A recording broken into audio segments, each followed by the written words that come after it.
ছুটি শেষে কাজে যোগ দিতে ঢাকায় ফিরতি মানুষের ভিড় বাড়ছে রেল স্টেশন ও বাস টার্মিনালগুলোতে।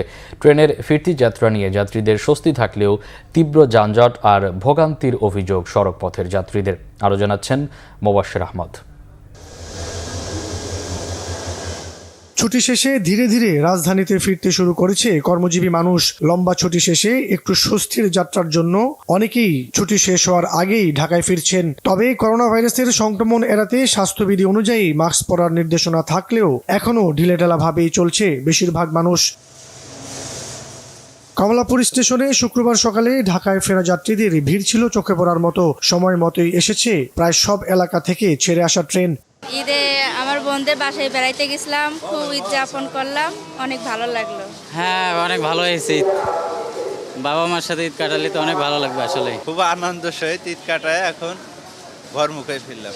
ভোগান্তির অভিযোগ সড়ক পথের যাত্রীদের। শুক্রবার সকাল থেকেই দেশের বিভিন্ন জেলার বাস থামছে রাজধানীর সায়দাবাদ ও গাবতলী বাস টার্মিনালে।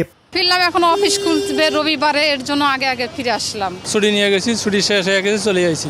অসুস্থ মাকে ছেড়ে আসতেও অনেক কষ্ট হয়েছে, তবুও কর্মের কারণে আসতেই হলো এই ব্যস্ত নগরী। যে গাড়ি আমার এনে ভোরে 5টা 5:30 এই নাইলাম কটায় 11টায়। কুড়িগ্রাম থেকে আসছি। আপনি নর্মালি কুড়িগ্রাম থেকে বাসে 9 ঘন্টা সর্বোচ্চ 10 ঘন্টার মতো লাগে। আমি আপনার 12.5 ঘন্টা লাগছে আমার আসতে।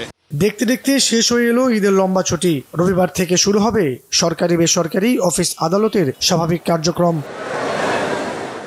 মোবাশ্বের আহমেদ, বাংলা ভিশন, ঢাকা।